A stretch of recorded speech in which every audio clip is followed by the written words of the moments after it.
20 décembre 1960. À propos de Noël, il est arrivé une histoire curieuse. Pendant un certain temps, j'avais près de moi une fille qui était musulmane. Pas croyante, mais d'origine musulmane. C'est-à-dire qu'elle n'était pas du tout chrétienne. Et qui avait une sympathie spéciale pour le Père Noël. Elle avait vu des images, lu des livres, etc. Et alors, une année qu'elle était là, elle s'est mise dans la tête qu'il fallait que le Père Noël m'apporte quelque chose. Elle m'a dit « Il faut qu'il t'apporte quelque chose pour Noël ». J'ai dit « Essaye ».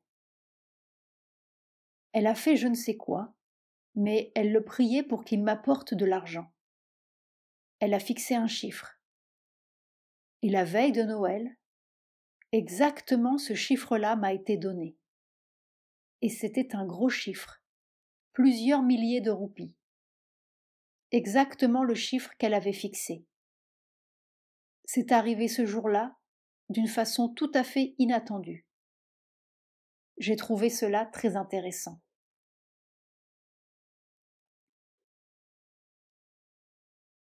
Peu après, à propos de la dernière conversation du 17 décembre sur l'égale importance du grain de poussière qu'on essuie ou de la contemplation extatique, c'est tout pareil. Si on pouvait noter tout cela. Ce matin, depuis ce matin, et au balcon, et la marche là-haut pour mon Japa, c'était si intéressant. Et c'était sur ce thème-là, expérience du grain de poussière. Cette habitude qu'ont les gens, surtout en Inde, mais un peu partout, les gens qui ont le tempérament religieux. L'habitude que toutes les choses religieuses doivent être faites avec respect et componction, et pas mélangées. Surtout ne pas mélanger. Il y a des circonstances, des moments où on ne doit pas penser à Dieu, parce que c'est comme si on le blasphémait.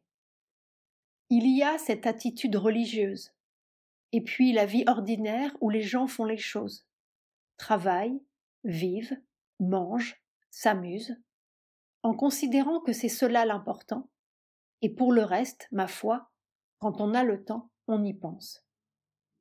Mais justement, ce que Sri Aurobindo a établi, je me souviens, quand j'étais à Tlemcen, Théon disait qu'il y a tout un monde de choses comme, par exemple, manger, s'occuper de son corps et tout cela, qu'on doit faire automatiquement, sans y attacher d'importance.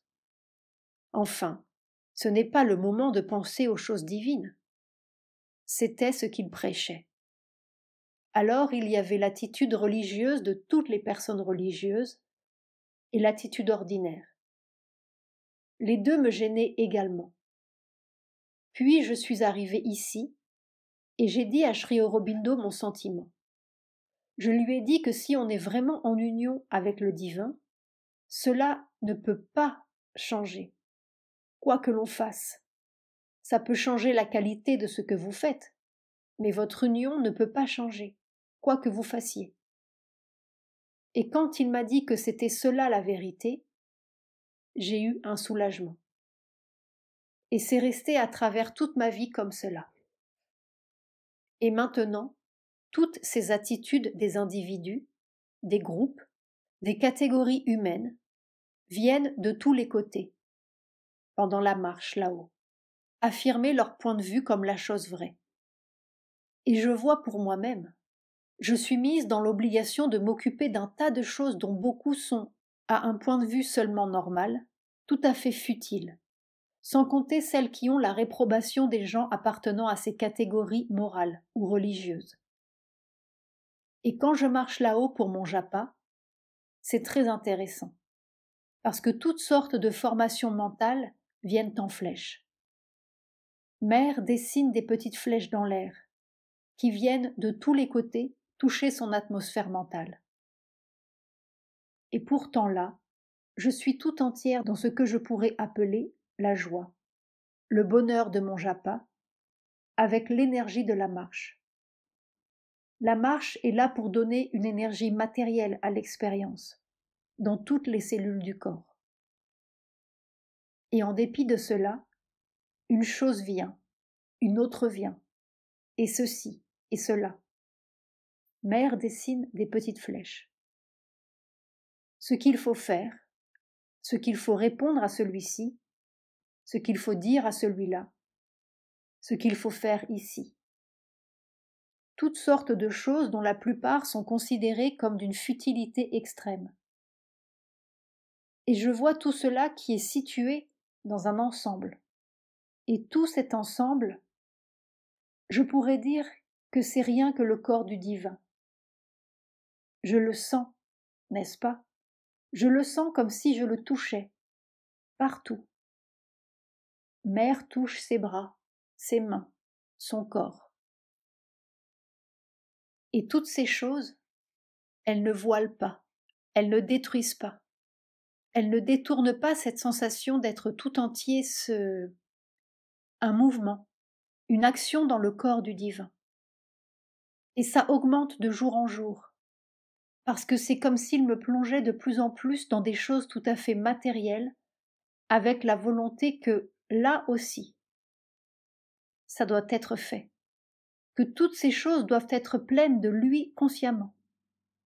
Elles sont pleines de lui, effectivement, mais consciemment, avec cette perception que c'est toute la substance de son être qui se meut. Au balcon, c'était bien joli ce matin. Et avec une douceur, une sensation, les deux ensemble. Une sensation d'éternité et une douceur. On se demande même s'il est possible que quelque chose échappe à ça.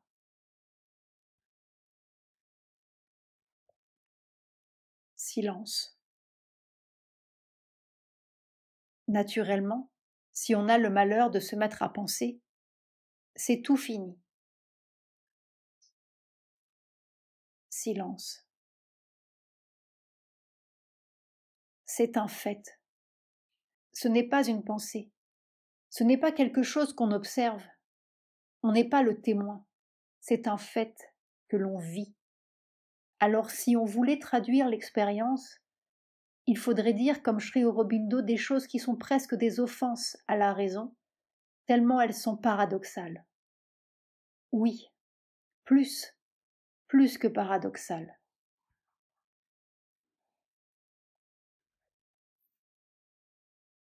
23 décembre 1960. Mère arrive après une méditation avec X, le gourou tantrique. J'arrive les mains vides. Mère reste longtemps absorbée.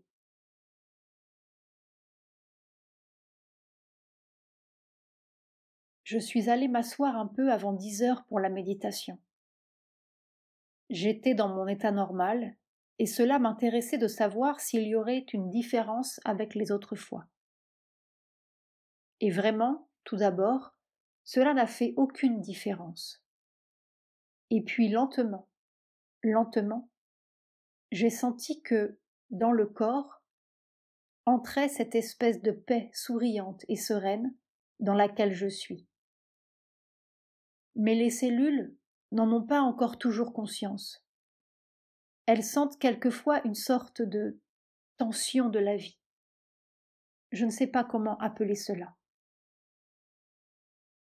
Elles sont conscientes de leur existence et de ce que cela veut dire, de l'énergie qui agit.